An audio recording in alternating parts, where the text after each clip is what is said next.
Ciao, oggi prepariamo insieme la crema chantilly allo zabaglione. Quindi vedremo prima la procedura di preparazione dello zabaglione e poi la chantilly che verrà aromatizzata.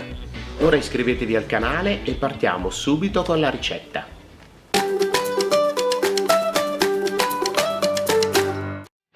Partiamo preparando una porzione di zabaglione con 15 tuorli e 240 g di zucchero semolato.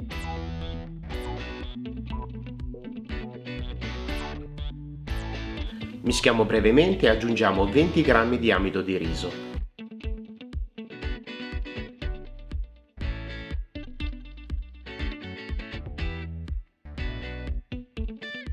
Mischiamo ancora con la frusta a mano.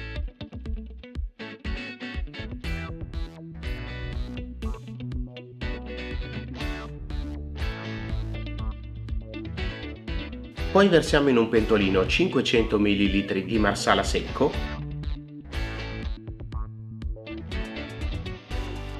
e il composto con i tuorli e mischiamo portando a ebollizione su fiamma media.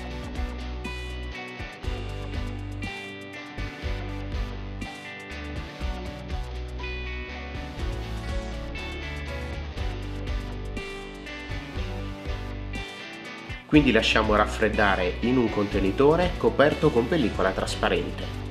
La dose di zabaglione proposta, per mostrarvi la procedura, è di circa 1 kg. La porzione che ci servirà oggi è da 200 g. Potete preparare una dose intera e usare l'eccedenza come dolce al cucchiaio. Oppure solo ciò che vi serve per la preparazione delle chantilly, con 3 tuorli, 50 g di zucchero semolato, un cucchiaino raso di amido di riso e 100 ml di marsala. Quando lo zabaglione sarà ben freddo, montiamo 500 ml di panna fresca.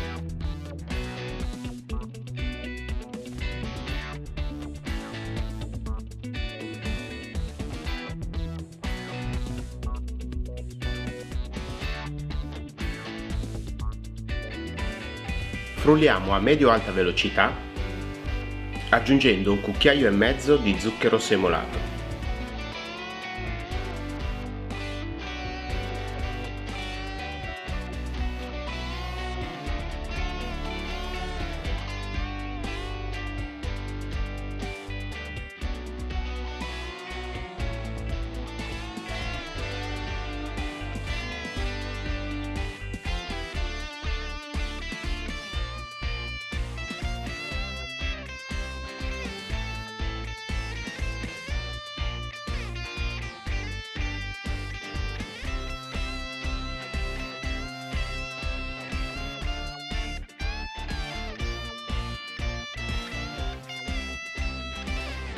Quindi incorporiamo 200 g di zabaglione mischiando delicatamente con una spatola.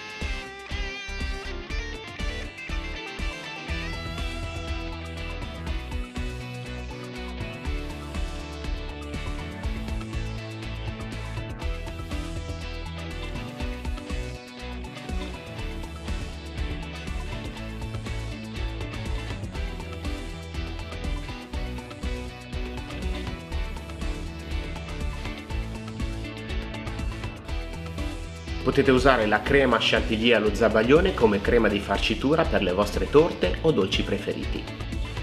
Se questo video ti è piaciuto, ti chiediamo di condividerlo con gli amici. Clicca mi piace, iscriviti al canale e clicca sulla campanella per ricevere le notifiche sui prossimi video. Grazie e arrivederci.